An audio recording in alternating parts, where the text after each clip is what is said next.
ओम नमो भगवते वासुदेवाय। ओम नमो भगवते वासुदेवाय। ओम नमो भगवते वासुदेवाय। नारायणं नमस्कृत्य नरं चैव नरोत्तमं देवीं सरस्वतीं व्यासं ततो जयमुदीरयेत्। नष्टप्रायेषु भद्रेषु नित्यं भागवत सेवया भगवती उत्तम श्लोके भक्तिर्भवति नैष्ठिकी। कृष्णाय वासुदेवाय देवकी नंदनाय च नंदगोपकुमाराय गोविंदाय नमो नमः। ओम अज्ञानतिमिरान्धस्य ज्ञानाञ्जनशलाकया चक्षुरुन्मिलितं येन तस्मै श्रीगुरवे नमः। श्रीचैतन्यमनोभीष्टं स्थापितं येन भूतले स्वयं रूपः कदा मह्यं ददाति स्वपदान्तिकम्। वन्देऽहं श्रीगुरोः श्रीयुताः पदकमलं श्रीगुरून् वैष्णवांश्च श्रीरूपं सागरजातं सहगणा रघुनाथान्वितं तं सजीवं साद्वैतं सावधूतं प्रजना सहितं कृष्णचैतन्यदेवं श्रीराधाकृष्णपादान् सगणललिता श्रीविशाखान्वितांश्च हे कृष्णकरुणा सिन्धु दीनबन्धु जगत्पते गोपेश गोपिकान्त राधाकान्त नमोस्तुते तप्तकाञ्चन गौराङ्गी राधे वृन्दावनेश्वरी वृषभानुसुते देवी प्रणमामि हरिप्रिये। वंशकल्पतरुभ्यश्च कृपा सिन्धुभ्येव च पतितानां पावनेभ्यो वैष्णवेभ्यो नमो नमः। जय श्री कृष्ण चैतन्य प्रभु नित्यानंद श्री अद्वैत गदाधर श्रीवासादि गौर भक्त वृंद। हरे कृष्णा कृष्णा कृष्णा हरे हरे, हरे राम राम राम हरे हरे। नमो विष्णुपादाय कृष्णप्रेष्ठाय भूतले श्रीमते रघुनाथ स्वामी नामिने नमः। ओम विष्णुपादाय कृष्णप्रेष्ठाय भूतले श्रीमते भक्तिवेदांत स्वामी नामिने नमस्ते सारस्वती देवे गौरवाणी प्रचारिणे निर्विशेष निवादि पाश्चात्य मुखम करोति वाचालं पंगुं लंघयते गिरिं पातमहं वन्दे श्रीगुरुं शरणं परमानन्दमाधवं। हरे Krishna. Thank you so much for all those who managed to accommodate the change of schedule this weekend. My apologies, we have some delayed Damodar programs, which since the bigger Kartik is still going on, the Amanta Kartik means Amavasya Anta Kartik is still going on. So we had a program yesterday, nice gathering of almost 25-30 devotees. We had a nice Damodar program and also some Katha. So thank you for accommodating and coming here today. So we are continuing our discussion on the Srimad Bhagavat. We are at the very interesting juncture in the past times of Lord Vamana and Bali Maharaj. This pastime is from the current Manvantara. Again, just a very quick recap. Kali Yuga, we require reminder every week. Otherwise, actually every day, every week is also not enough. Huh? Repeated hearing. Hare Nama, Eva Kevala. Kalau nastaiva. Okay. Then little bit it starts going in. Why is he repeating again? What did he say? Oh, Hare Nama. Then slowly it enters. Otherwise, our dull intelligence is just used to scrolling through reels. It's usually not very attentive. So Kali has used all his best techniques.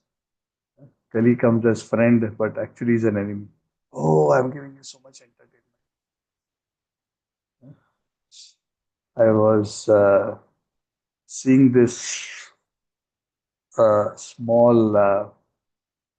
Somebody sent a forward on WhatsApp. I think I don't recollect who it was, but now I don't know whether it's fully true or not. But it's very interesting. They said that somebody went to ChatGPT and asked, "What do I need to do to if I really want to corrupt today's generation? Give me a devious plan." I haven't tried it. They even give the prompt. Try it. But net, without getting too much into it, essentially they say that they give them so much of cheap entertainment and thrills that they cannot focus on anything meaningful in life. Keep them so distracted, uh, giving a false sense of uh,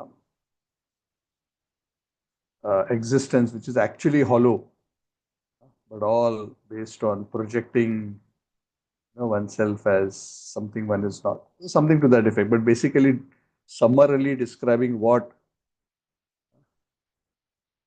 uh, social media does today. So anyway, it was very interesting. Uh, so we are at this very interesting juncture of this particular pastime, where Vamanadev, who has just appeared, we are in the 20th chapter of the 8th canto. This particular chapter is entitled Lord Vamanadev, sorry, Bali Maharaj surrenders the universe. So this is the chapter in which Lord Vamana takes the form of Trivikram. And a lot of very interesting lessons in this particular chapter, this chapter and the next. So just so you may recollect, who is Bali Maharaj? Bali Maharaj is one of the Mahajanas. Who are the Mahajanas? The Bhagavatam gives a list of 12 Mahajanas. This is explained by Yamaraj himself. Who are the 12 Mahajanas? And he also humbly mentions that we also are a part. Means I am also one in the list, but he doesn't say I, he uses the word we, Vayam. So one of Balir Vayyasakir Vayam. Bali is referring to Bali Maharaj. That's how the verse ends. Balir Vayyasakir Vayam. Vayyasaki is Shukadeva Goswami. So each of these Mahajanas has shown super excellence in their devotional service, super excellence in their surrender and selfless attitude towards the Lord. And Bali Maharaj is especially famous because he is the most super excellent example of Atma Nivedana, fully surrendering oneself to the Lord. So when we talk about the 9 processes of devotional service, which have been made very famous by Prahlad Maharaj, very famous verse, Shravanam Kirtanam Vishnoho Smaranam Pada Sevanam Archanam Vandanam Dasyam Sakyam Atma Nivedanam. So many devotees, acharyas have also analyzed these various stages, and the general agreement is while many of these are processes of sadhana, like now we are doing Shravan Kirtan and Smaran. Hopefully, we are also doing Smaran, which means we are also reflecting and thinking about what we are hearing. So these are all processes or steps which even sadhakas can take. Even Archanam, Vandanam, Dasyam is our goal. Goal in the sense that we want to render service to the Supreme Personality of Godhead. But Sakhyam and Atma Nivedanam can only be done at the stage of perfection. Sakhyam is not a practice. You cannot practice friendship with the Lord. Of course, the Lord is a friend of all living entities, but that doesn't mean I put my hand around the Lord. Sakhyam Atma Nivedam. Atma Nivedam is the culmination where one offers one very self to the Supreme Personality of God. And Bali Maharaj is that wonderful example of how one can offer everything. Of how one can offer everything one has and sacrifice everything for the pleasure of the Lord. So Bali Maharaj has become glorified all over the 3 worlds. And the Lord is so extremely pleased. Actually, it's very interesting how the Lord becomes pleased by this attitude when we give up our false sense of proprietorship and we acknowledge Him as the proprietor.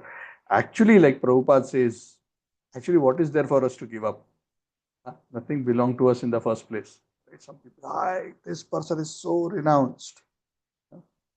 The Gaudiya Vaishnava response to them is, what was yours that you gave up? Was it yours in the first place? No. So ultimately, when we say surrender, we are talking about surrendering the false sense of proprietorship. Recognizing Krishna's lordship and enjoyership over everything. Sometimes we can even accept that, but we don't give up the false sense of uh, being the karta. Yeah, all that is okay, everything belongs to God, but I have done this. I have done. I am the preacher. I made him a devotee within the devotional. I did this service. This temple is here because of me. So giving up ownership is not just about giving up or recognizing, giving up the false sense of proprietorship and giving up or recognizing the ownership of the Lord, but it's also recognizing that we are nothing but an instrument, which is the giving up of the false ego. And this is a very, very important aspect, especially for those who are aspiring to perfect their lives according to the teachings of Lord Chaitanya. Bhakti seems very simple. What is this? I want to study Vedanta. I want to do this. What is this simple japa, dance, chant, wash pots? Anybody can do that. Yeah, it is externally simple, but we are not just talking about the external exercise. We are talking about the content of the heart. How much we have given up the false ego, how much we have given up the sense of false proprietorship, how much we have given up the false sense of doership. Ahankara vimudhatma karta ham iti manyate. Krishna says everything is going on through the agency of material nature under my supervision. But the conditioned soul, bewildered by false ego, thinks I am the doer, whether in the material sphere or in the spiritual sphere. I am the doer. So it's about being an instrument in the hands of the Lord. And that was Krishna's instruction to Arjuna, right? Arjuna said, oh, I'll become, this is not right, I must do like this, I will get sin. And Krishna tells him, why are you even thinking along these lines? This is foolish, this is materialistic thinking, this is not befitting you. Ashochananva shochastam paranyavadan shavasa. He says, Nimitta matra bhava savyasachi. Become an instrument of mine. That way you never incur any sin. Give up the false sense of proprietorship. Allow yourself to become an instrument. Let you be the conduit of what I want to achieve in this world, materially and spiritually. Always be free. So when we talk about surrender, why I'm saying all these things is surrender is not just the external act. Of course, Bali Maharaj did what he did, which is there is an external aspect to it of giving up everything, which we will discuss shortly. But I wanted to prepare our understanding to receive this pastime properly. It is not just about giving up, because there are so many sadhus in this world who have also given up. Of course, they never had kingdom of the three worlds, so they cannot compare with Bali Maharaj. Most of them probably gave up a small house in a small village somewhere in India. So anyway, there is no comparison. But even if somebody gave up the three worlds, one can give up the three worlds and be proud. I'm a great renouncer. So our renouncing is not just about renouncing material assets and recognizing the ownership of the Lord, but it's also renouncing the doership and accepting the position of being an agent, the hands of the Lord, an agency mentality. So surrender is about that. Atma Nivedana. Offering one's very self. Oh Lord, from this day I am yours.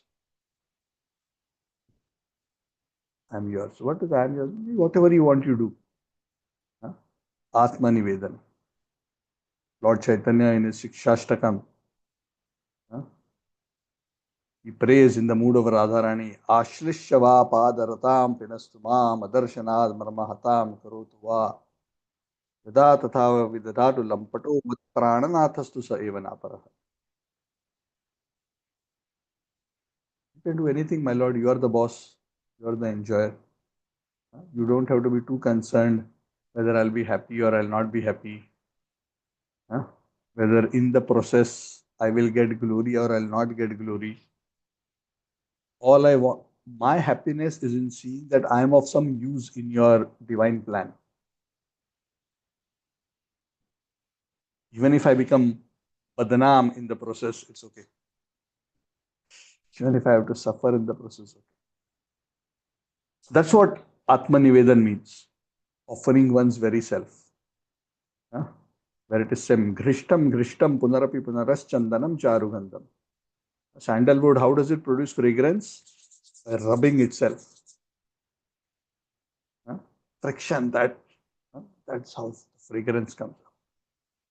So devotee offers his body, mind, soul, his false ego and rubs it on the platform on the altar of sacrifice.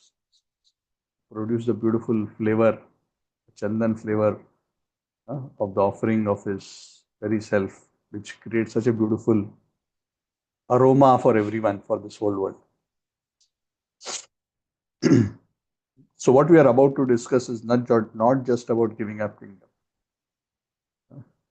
One can give up and still be proud and not actually achieve the state of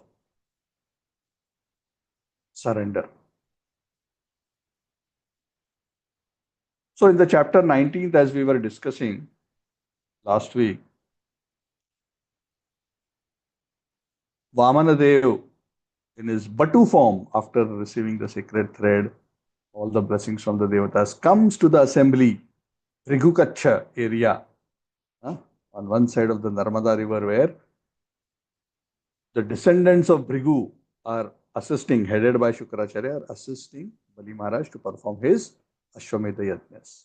100. Remember, he wanted to do that to maintain his position as Indra.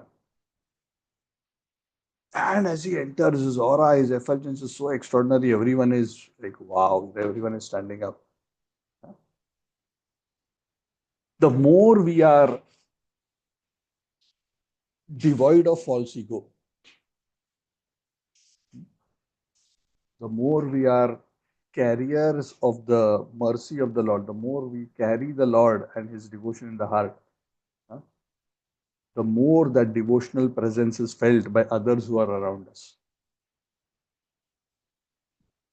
There is an aura of presence for materially great personalities, and there is an aura of presence of spiritually great personalities. Spiritually great personalities, their aura is very shelter giving. It's so nice just to be next to them. Just being in their presence is so illuminating. And this is not even just an advanced soul, this is the Supreme Lord in the form of the Batu. He comes there and everyone is, very, very respectful.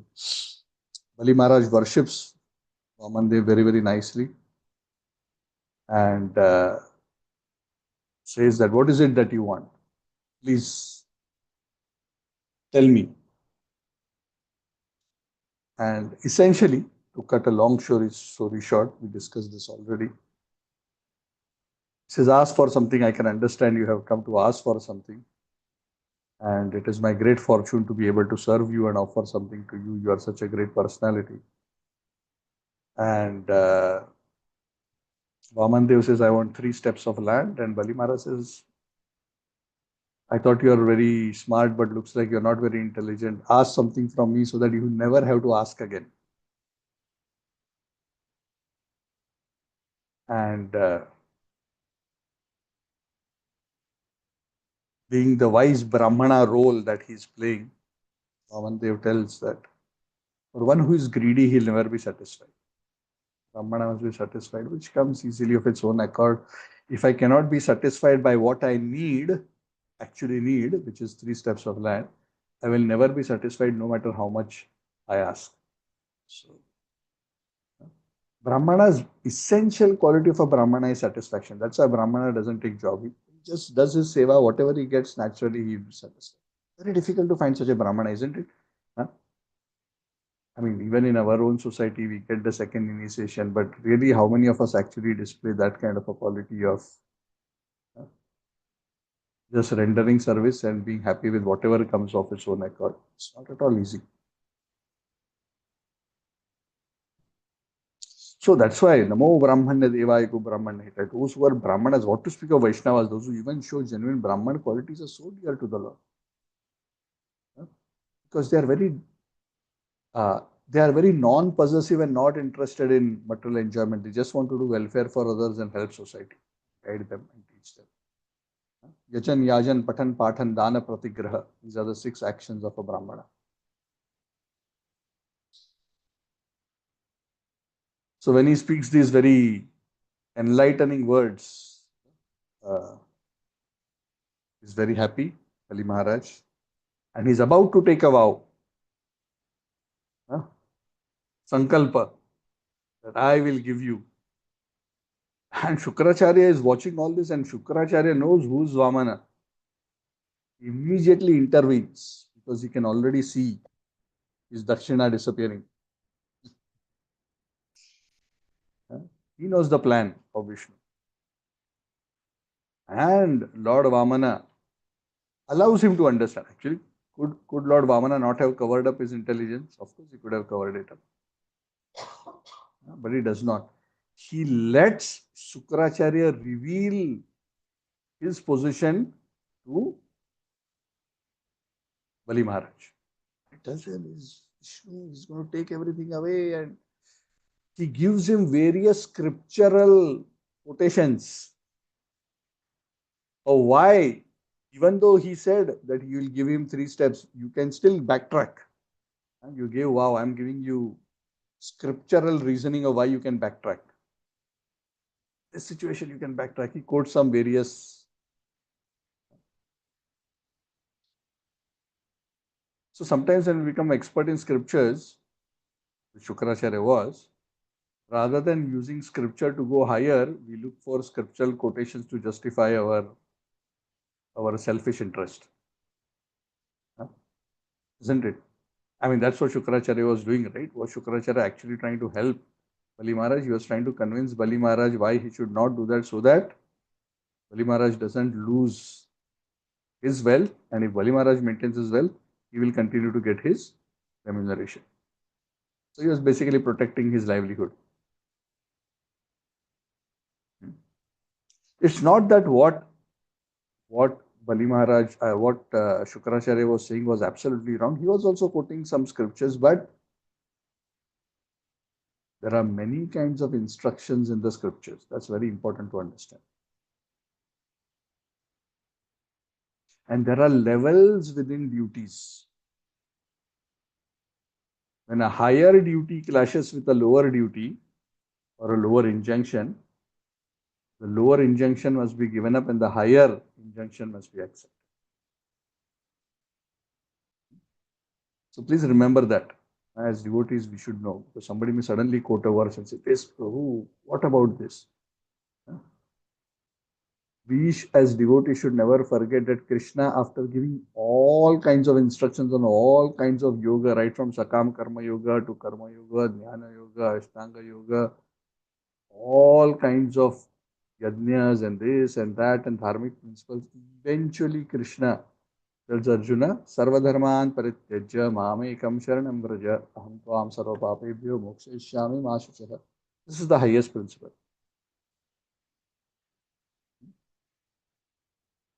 So if some principle comes in the way of this principle, we have to give that up. And the good thing was Bali Maharaj was very awake to this principle, this understanding.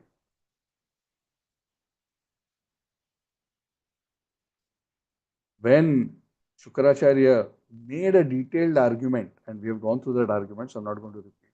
He made his detailed case presentation, this detailed PowerPoint with all quotations, and he gave his detailed consultancy. Bali Maharaj became contemplative.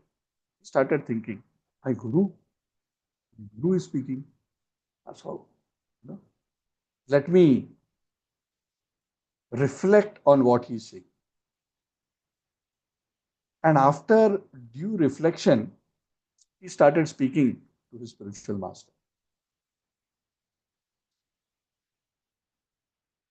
So he says, it's not that, and I'm summarizing, it's not that what you said in terms of religious principles is incorrect. But just for greed of money, you said I need to protect, and body is to be protected, money is to be protected, how one can do dharma without it, and this you made all these material arguments, all bottom line being you protect your body and your assets so you can do dharma karya. Okay, I mean, at one level that is okay, but I am the grandson of Prahlad. I'm not an ordinary, I'm inheriting such a legacy. Just because of greed, just to save some money, huh? How can I withdraw my promise? And that too towards a great Brahmana, to behave like an ordinary cheater is so disgraceful. And I have understood, O Gurudev, that there is nothing more sinful than untruthfulness. And then he says that Mother Earth, Bhumi Devi once said, I can bear any burden on earth except the burden of a liar. Bhumi Devi says, I can bear any burden, but not the burden of a liar. So there are 4 pillars of truth, right? What are they? Truthfulness, austerity, cleanliness, and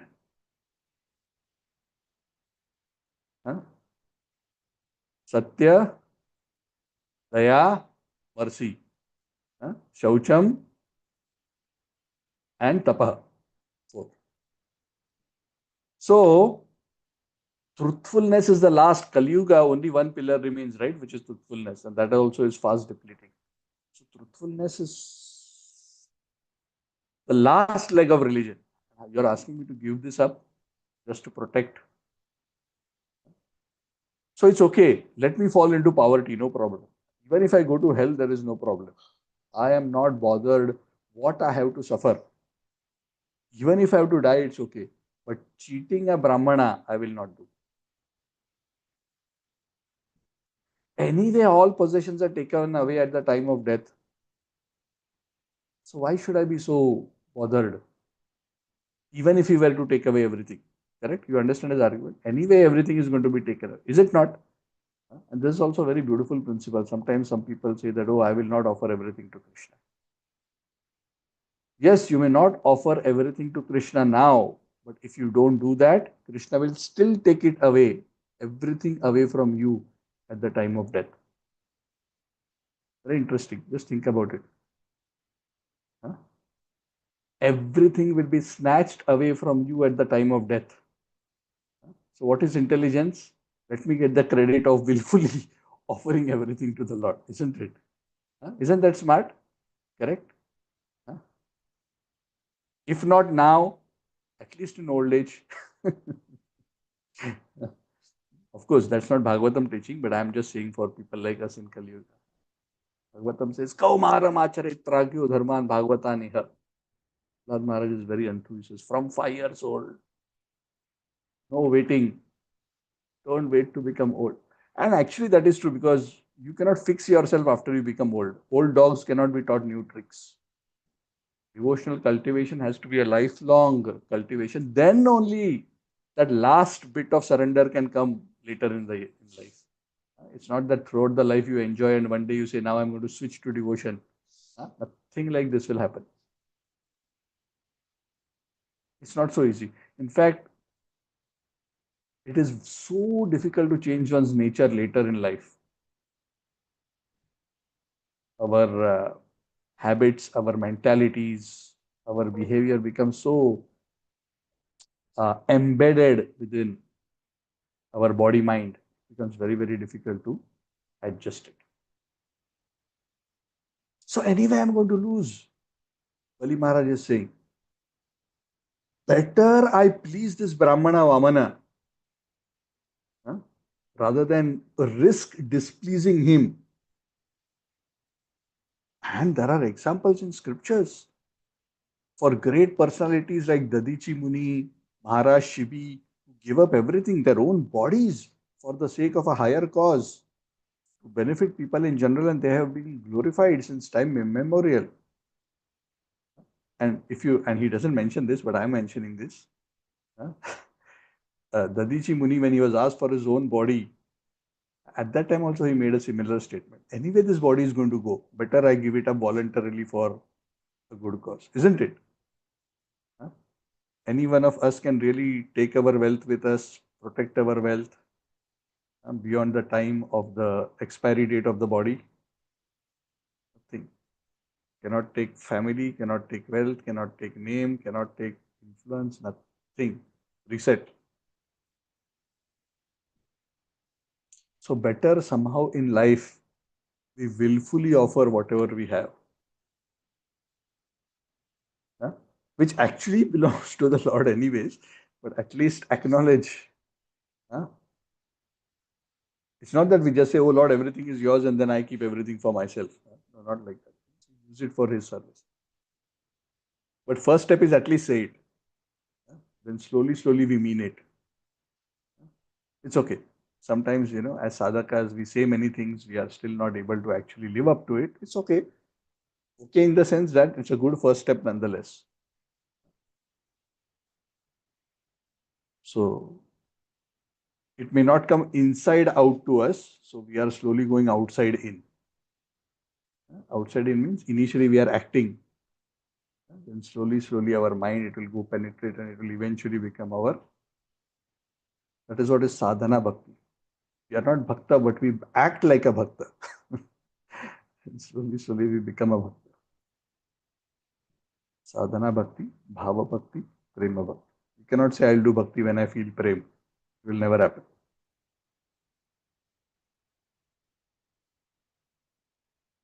So everything is take Gurudev. And now he's teaching his guru. Huh? Normally one doesn't argue with the guru. But he knew that what is the meaning of guru? Guru means he who shows you how to surrender to Krishna. That's why Shastra also says as long as the guru is teaching one properly the right thing, one has to follow the instructions of the guru. If a guru deviates from his duty of showing the proper direction, one can reject the guru. Huh? So he can see clearly what Shukracharya is trying to do. So he's resisting. Basically, he's not saying it, but he's trying to tell Shukracharya, you're not giving me good advice.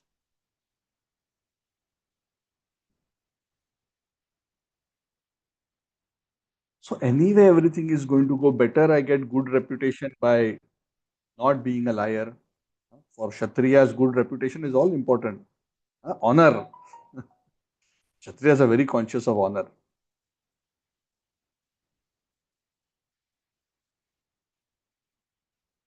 So let me do that. Even so many great souls, they lay down their lives on the battlefield and they offer their body on the battlefield. Now I'm getting an opportunity to offer my body to a great saintly soul, such a saintly soul who creates holy places. Tirtham kurvanti tirthani swantastena gadabrata. The pure devotees of the Lord carry the Lord in their heart and they make the holy places holy. When one gives charity to such a benevolent, merciful person, then in fact all auspiciousness will come to us. So under the circumstances,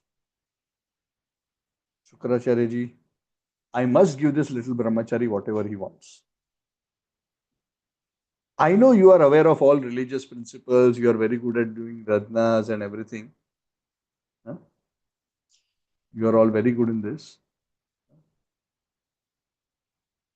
But I must not forget that the ultimate beneficiary of all yajnas is Lord Vishnu. So if Lord Vishnu, for whom all yajna is being performed, we are performing yajna here. If Yajneshwar Vishnu comes and all yajna is supposed to please him, if he comes and asks me from something, I must carry out his instructions. How can I refuse? So without hesitation, I must give him the 3 steps of land that he has asked. Even if he is Lord Vishnu himself, who may, out of fear, have covered himself and come in the form of a Brahmana to come and beg, even though now I know exactly why he has come and for what purpose, because he has taken the form of a Brahmana and he has come and begged from me, I cannot say no to him. Even if irreligiously he mistreats me and captures me or even kills me, even though in one sense he is my enemy because we are Daityas and he is the protector of the Devatas, even then I think it is okay.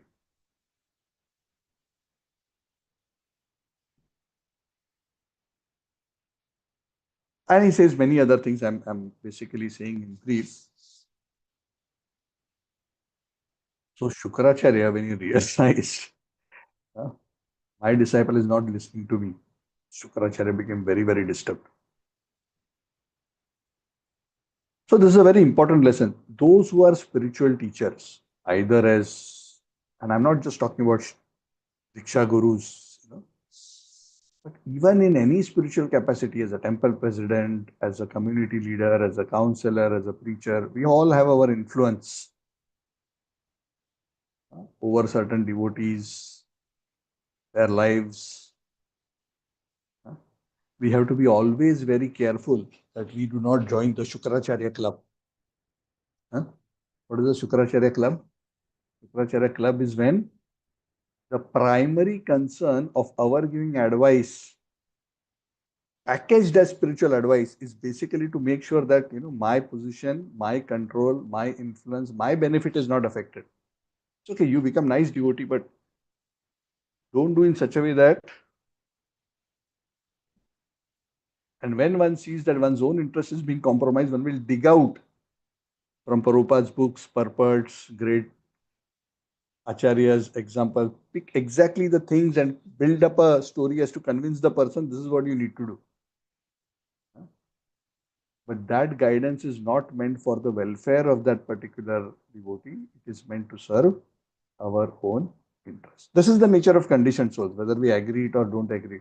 Sometimes we may not be able, we may not be doing it consciously, but subconsciously, all conditioned souls to different extents do this. It's not so easy to genuinely work in Krishna's interest. Even for sadhaka bhaktas like us, sadhana, we are doing sadhaka, we are sadhakas, we are sadhana, doing sadhana. The strong tendencies, yes, I want Krishna consciousness to spread, I want everything wonderful to happen for Krishna, for his devotees, for preaching, but not at the cost of me and my interest. If along with Krishna's interest going, my interests are also getting taken care of, then very wonderful. If they are not getting taken care of, then I will sabotage, interrupt, interfere in a clever way, as if I am giving wonderful devotional things, but I will make sure I do what is necessary to protect my interest. That is Shukracharya club.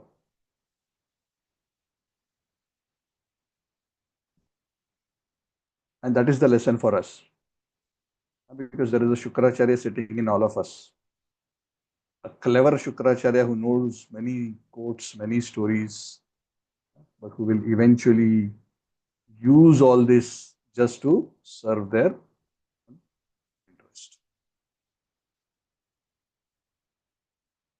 Bali Maharaj was too clever. He had the full blessings of Prahlad Maharaj, who is a great devotee himself. He could see through this. So he was not bothered, even though he could see that Shukracharya was, his temper was building like anything, because he was realizing this is getting out of hand. I'm going to lose my prime customer. Correct? I mean, he's a Purohit, right? Huh? Purohit means he's taking care of the Purohita. Purohita. He's taking care of the community, the village. You know, he's basically his most prominent customer in the sense that whom he's supposed to serve is the king of the three worlds, and he's just about to lose that customer from where his maybe 99% of his income is coming. He's not excited. Yes, my disciple finally Vishnu has come in front of him. Oh, my life is glorified that I have a disciple who is surrendering to Vishnu. He should have got excited, right? Huh? Should have got excited. Did he get excited about that? No. He became worried.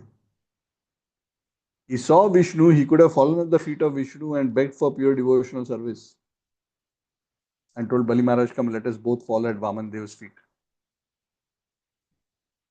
He was trying to take care of his interests, material interests. So Shukracharya became very, very upset. And the Bhagavatam says he was so angry that he cursed his disciple Bali Maharaj. He was actually so gentle. Bali Maharaj was not arguing rudely. He didn't tell Shukracharya, get lost, you don't know anything, I know better than you. He was respectfully presenting to him what we just discussed. How dare you disobey my order? Oh, you don't know anything, I know so much, but you think you are so smart? Huh? Shukracharya is telling Bali Maharaj, you think you are so smart? You know, you are telling me what is the right thing to do? Because you dared to be so impudent, you are disobeying authority. Correct? Huh? Sometimes as leaders, when we see our own self-interest threatened, we'll say, don't disobey authority. I'm your authority. You must do this. In bracket, to protect my interest, you must do this. You cannot do that. Because you are disobeying me, very soon I curse you. You will be bereft of all opulence. Even when he was cursed like this, Bali Maharaj did not deviate from his determination, did not get disturbed in any way. And all this is happening in front of Lord Vamana. Can you imagine what kind of a test this is? You think that is easy? You think it is easy? With so much effort, you know what all the Daityas went through? Samudra Manthan, they lost so many times. Finally, he became Indra. Finally, he's performing his 100 Ashwamedha Yajnas. And Lord Vishnu comes to take away everything. And the plot is revealed to Bali Maharaj. This is about to happen. And can you imagine, you know what's the most difficult thing? Lord Vishnu is testing him to such an extent that Lord Vishnu, through his guru, is telling him, don't give this to Vishnu, to test him.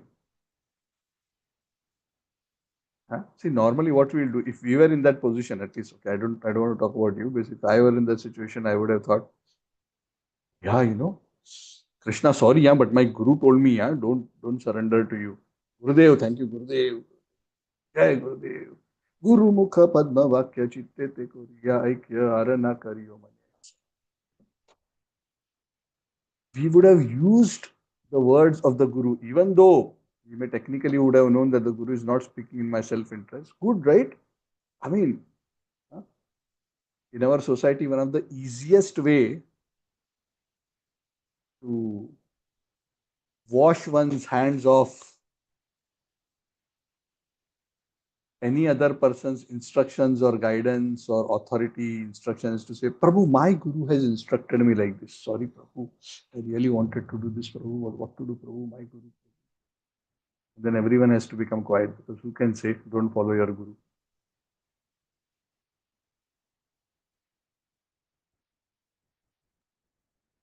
So Bali Maharaj was given as a test a wonderful excuse to not surrender to Vishnu. Can you imagine Guru is telling him, don't surrender. But he was so clear in his transcendental understanding, he refused to fall into that trap. It's not easy, huh? Kingdom of the three worlds. Guru telling him with Shastric quotes why he should not surrender. But he did not give up his determination. He was cursed. Still, he did not give up his determination.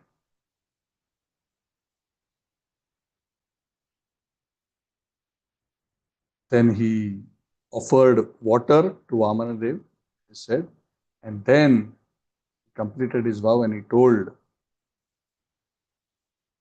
Bali Maharaj told Vamanadev, please, I offer you the 3 steps of land that I have promised to you. Please take. At that time, Bali Maharaj's wife, her name was Vindhyavali, very beautifully dressed and decorated with a necklace of pearls. She immediately came holding a golden pot of water. She comes and washes Lord Vamandev's feet. Bali Maharaj, with great happiness, washed the feet of Lord Vamana, and then he took that water and sprinkled it on his head. All the great denizens of the heavenly worlds who had gathered there, everyone was watching this. This is, whole universe is spectator of this. Can you imagine what kind of a scrutiny this is? What kind of a test this is?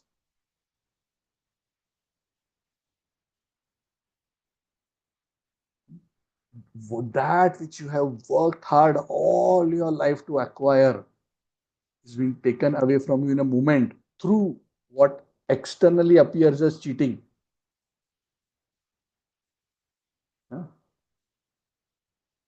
If we deeply analyze this, you'll realize the kind of challenge this was for Bali Maharaj. And they were so pleased by this very simple, non-duplicitous act of Bali Maharaj. All these great denizens of the heavenly planets were showering on hung flowers. They said the Gandharvas, Kimpurushas, Kinnaras, they were beating drums and kettle drums and blowing trumpets and they were singing, oh, all glories to Bali Maharaj, is so exalted. What a difficult task he has performed. Indra, when he loses his kingdom, he rushes to Lord Vishnu, please help me to get it back, please help me to get it back. Here Bali Maharaj has acquired the kingdom and Lord Vishnu says, give it to me. He says, okay, take it.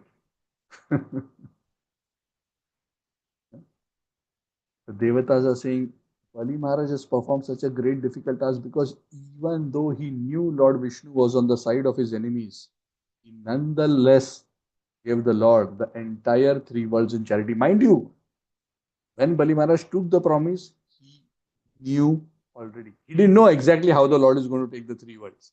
That was suspense. He didn't know. And that is about to happen. But he knew. I mean, Vishnu knows his job. I don't have to tell him how to do it. Once I accept, the Lord will do it. Actually, if you remember, Shukracharya had already told him, isn't it? He said in 2 steps he will take the whole world. And 3rd step, you will be unable to give and he will put you into difficulty that you didn't fulfill your promise. Can you imagine the situation? You give everything to the one who has asked you, but you still get the blame that you didn't give me because you didn't give me everything that you promised to give me. And you have nothing more to give. Wow, that's something. And he was already foretold that that is what is happening.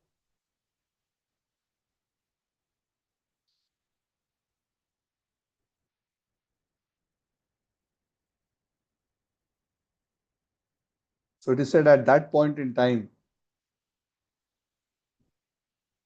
the Supreme Lord Vamana, who until that point was a small dwarf boy, suddenly started increasing in size in front of the eyes of everyone. And bigger, bigger, and bigger. until he became so huge that it seemed as if the whole universe is in his body. The earth, the planetary systems, the skies, the directions, the seas, the birds, the beasts, everything seems to be within the body of Bali Maharaj, along with all the priests and acharyas and Shukracharya. They observed this huge form of the Lord, like a universal form, that they could see that all the elements and everything is resting, and finds its ultimate resting and shelter place in this form of the Lord. Bali Maharaj, it is said, the Bhagavatam says, could see that the lower planetary systems are situated on the feet of the Lord's universal form. He saw the Lord's feet on the surface of the globe, the mountains on his calves, the various birds and uh, on his knees, and the varieties of air in the environment on his thighs. So there's a very beautiful description of how the universal form of the Lord was perceived when the Lord took this gigantic form. Shukadeva Goswami tells Parikshit Maharaj, "Oh my dear king, O King Parikshit," he could see that dharma resided on the chest of the Supreme Lord. He could see the eyes of the Supreme Lord being the sun and moon. So there's a very detailed description given. I'm not going to go through all of it. But essentially, Bali Maharaj is able to see the Vishwarupa. When the Lord takes that gigantic form, he could see that everything is within the Lord. So he saw that gigantic Virat Purusha form of the Lord. So when all the demons, all those who were followers of Bali Maharaj, they saw this universal form. They could also see in this universal form the Shankha Chakra Gada Padma. They could see such effulgence and they were feeling so much heat. And they could hear the twangs of the bow.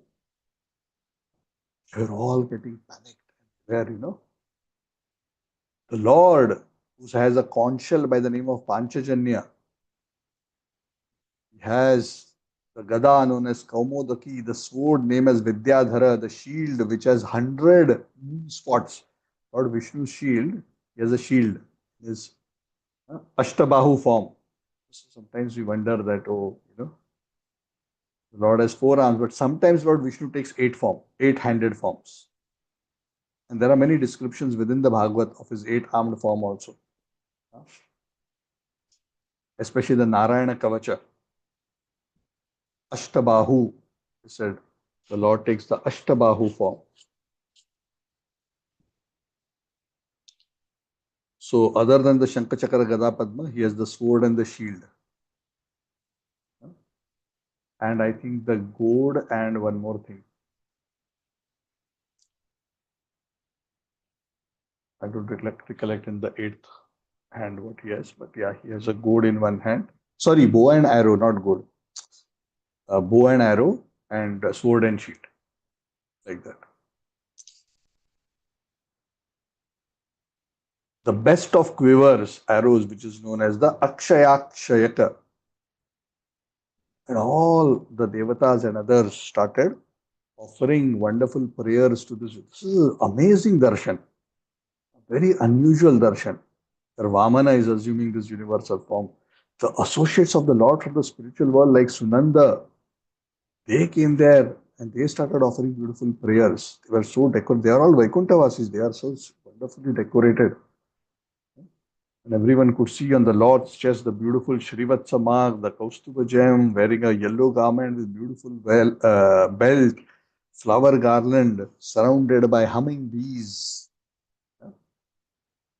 So it was a beautiful sight in one sense for those who are devotees, and it was a terrifying sight because for the demons, more than the excitement of having darshan of the Lord Vishnu in that gigantic form, they were more worried about what is about to happen because their worst fear is going to come true.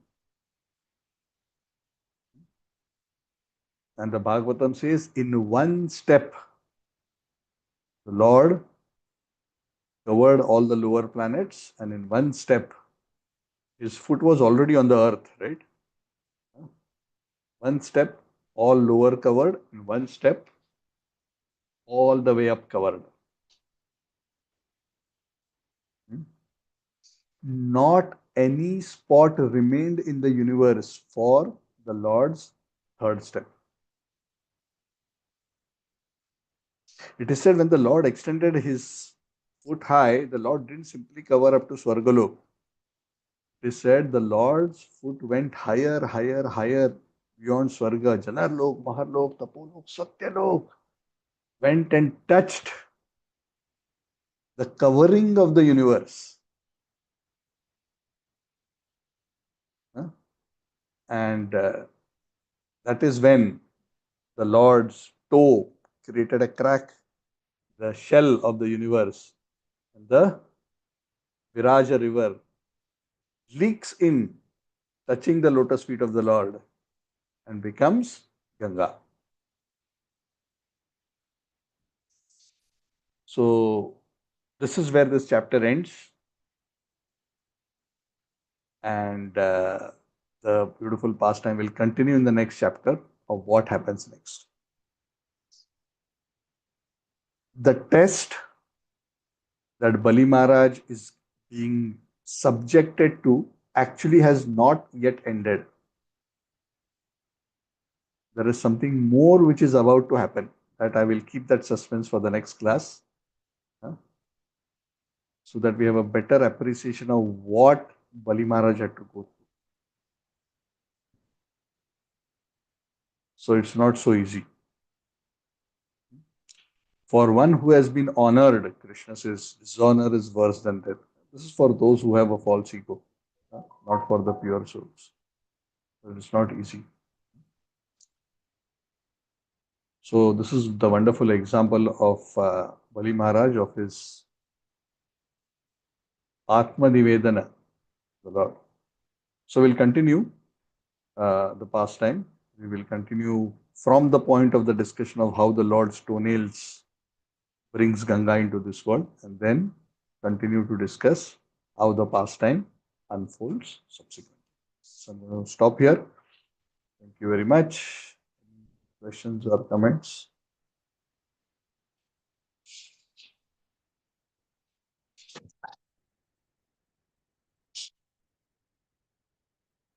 Jai, so you're all stunned like I am. Just cannot fathom the greatness of this great personality. So it is these kind of difficult situations which allow us to understand the greatness of these great personalities. If Bali Maharaj was never exposed to this kind of a test, the substance of his character would never have been illuminated into the world. So for great devotees like this, the Lord does this to show what is the substance of a devotee. For us, he does to purify us. But for such great devotees, he does just to illuminate their character. Did Prahlad need purification? Did he need to be tried to be murdered so many times? No. Did Bali Maharaj need this or deserve this? No. But they have become shining examples of surrender, of steady faith, determination, selfless devotional service for all time to come by the wonderful example. Thank you very much. Granthara Srimad Bhagavatam ki Jai Shri Prabhupada. So I'll see you all on Tuesday. So have a pleasant evening or whatever is left of your Sunday. And as long as we are in the material world, Monday morning is often a misery. So I hope you will remain blissful by chanting nicely early morning. Haribol, Madan Mohan Prabhu, nice to see you. Hare Krishna Prabhu. Jai Ho, so happy. Thank you, thank you. Jai Ho. Archana ji, Lamata ji, Namaste, Hare Krishna. Tarun, Saralakshmi Mataji, Praveen, Sini ji, Puja Mataji, Sneha ji, Sridhar Prabhu. Hare Krishna Thank you, Prabhu. Prabhuji. Hare Krishna. Thank you, Prabhuji. Hare Amen. Krishna. Priya, Haribol. Thank you. Hare Krishna. Hare Krishna. Thank you, everyone. So, Krishna willing, I will see you on Tuesday. Hari Hari.